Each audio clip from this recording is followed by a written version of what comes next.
I will be speaking with Dr. Jarcevic. Welcome back, Dr. Jarcevic. We're now going to discuss the somewhat delicate topic of weight gain during menopause. So, can you explain what goes on here? I think almost all patients either encounter this issue or are somewhat preoccupied by it.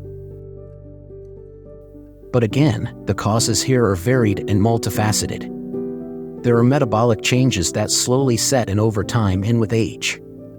These changes often appear during perimenopause and menopause, when one's metabolism slows down with time. At the same time, the body's composition is changing. With time, you lose muscle mass and then you gain body fat, which consumes far less energy at rest than muscle does. There are also instances of insulin resistance that can manifest during this period. So, all these factors probably play a part. But they are only a part of the problem.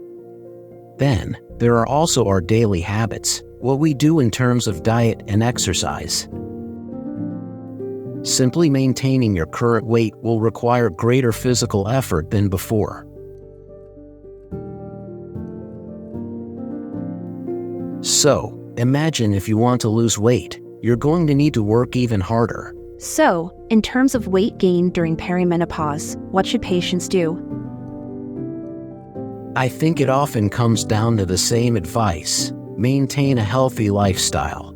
That means eating well, reducing excess calories, and working toward healthy and moderate consumption, especially of alcohol. Muscle-building exercises, which are not focused on weight loss, but rather on enhancing muscle mass, can help for stability, prevent falls, improve bone mass, and help prevent osteoporotic fractures, for example. Thank you for this valuable insight, Dr. Jarcevic. Now, let's address another sensitive subject: the skin problems that are often reported with aging or the start of menopause. Can you tell us what happens on that level? Again, we all have our own genetic makeup, and some people simply have better genes when it comes to aging skin. Skin also has a vast amount of estrogen receptors, so it's not surprising that people complain about a decrease in skin hydration, which can sometimes be attributed to that hormone. All this can have an impact on the skin. And again, our lifestyle and daily habits can also have an impact that might not be immediately visible.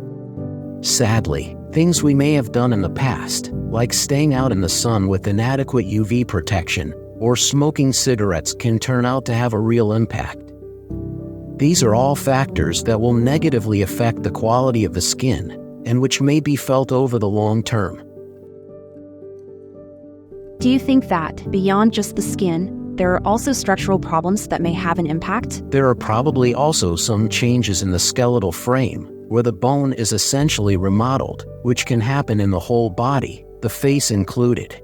So this can also give the impression that the skin is changing, when in fact it's the foundation that is changing with time. Dr. Jarcevic, tell us what is happening exactly with the bones of menopausal women. There is simply a loss of bone density that is mostly due to the decrease, and eventually, the major drop in circulating estrogen. In cases of very low density, it's osteoporosis, which exposes women to the risks of fractures, either from transient osteoporosis or from falling down. Women with osteoporosis don't always feel pain. When does pain appear? Osteoporosis, or a decrease in bone density, does not necessarily trigger symptoms.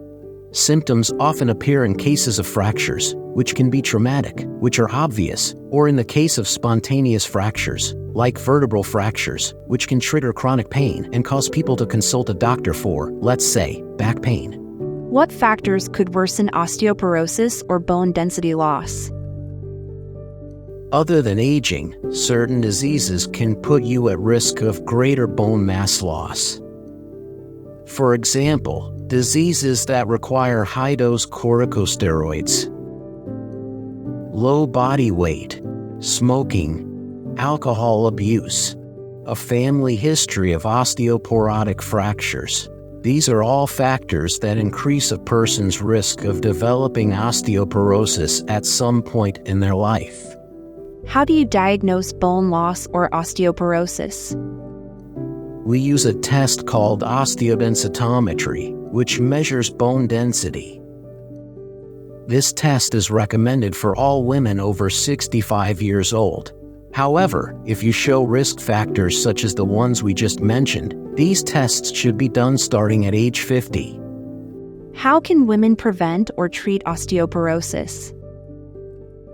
So, you can't change your age, but exercise is definitely a key factor.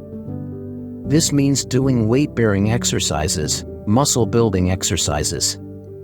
These are much more effective at maintaining bone density. An adequate calcium intake is also essential, especially through food.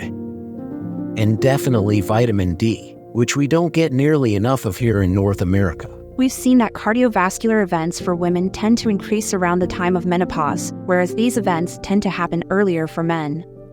How do you explain the difference? The research suggests that the protective effect that estrogen has on the heart and blood vessels works until estrogen levels start to decrease.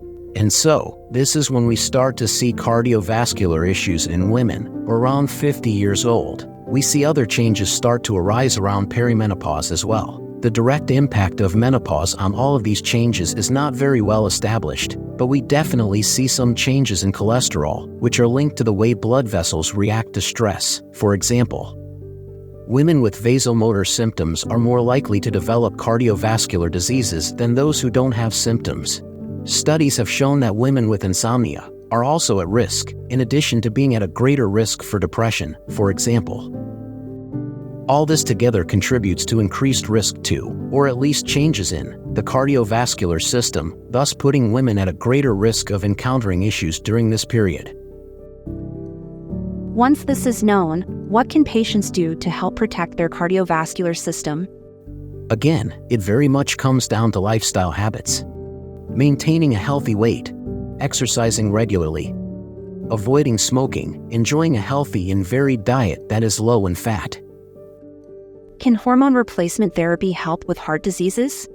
For now, it is not a primary indication, so we don't prescribe hormones to prevent cardiovascular diseases, even though we do know that for women who do take them at some point, within 10 years after menopause, or between the ages of 50 and 60, there is a decrease in the incidence of cardiovascular diseases in these women. But the main indication is the treatment of moderate to severe vasomotor symptoms. Dr. Jarcevic, thank you very much for all your valuable advice and for being with us today. It's been a pleasure. Thank you.